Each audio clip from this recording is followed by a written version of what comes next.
Hello, my name is Ash, a counselor in training. This is my Relatable study podcast for individuals who need help studying for their NCE, CPCE, and other related counseling exams. I'm going to go through many questions from multiple resources and make the answers relatable to both you and me. So get your listening ears on and let's get studying. Most individuals believe that people whom they perceive as attractive, A, are non-assertive, B, are aggressive, C, have other positive traits, D, are socially adept but not very intelligent. The answer is C. Most individuals believe that people whom they perceive as attractive have other positive traits. I would personally recommend looking into the attractiveness theory and other positive traits. This concept really confuses me. Even when I do my research, I am genuinely confused about the attractiveness theory, so I cannot provide you a good enough example. Describe Kohlberg's Stage 4 conventional level of moral development.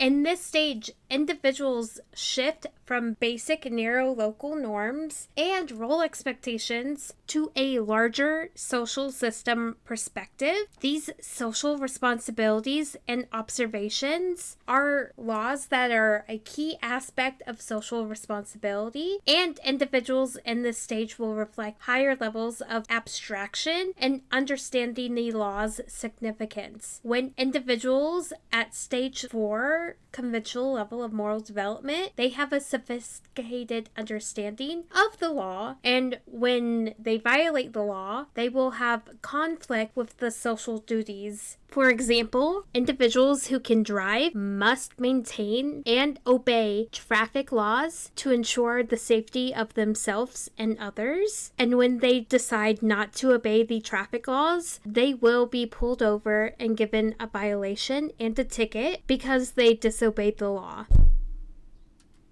A counselor who works primarily with a geriatric population needs to be aware that A. African American counselees make the best clients. B. Native Americans do not believe in cognitive interventions. C. Surprisingly enough, attractiveness is a fine predictor of retirement adjustment. D. Surprisingly enough, financial security and health are the best predictors of retirement adjustment.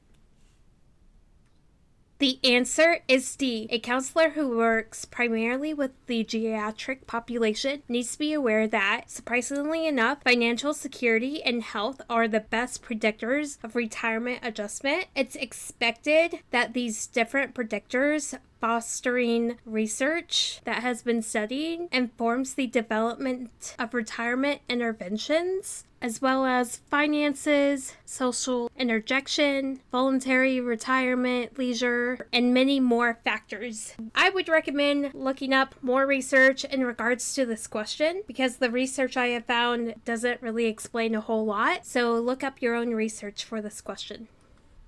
Describe Kohlberg's Stage 5 post-conventional level of moral development.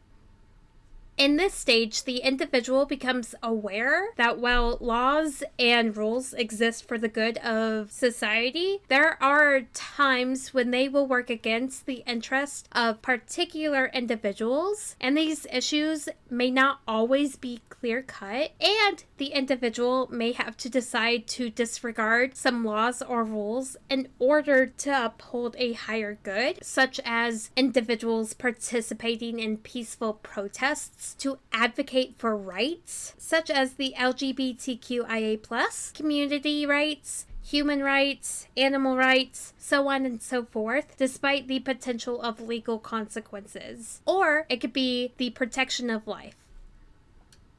Most experts would agree that a multicultural counselor's diagnosis A. must be performed without regard to the cultural issue. B. must be done within a cultural context. C. A and B. D. none of the above.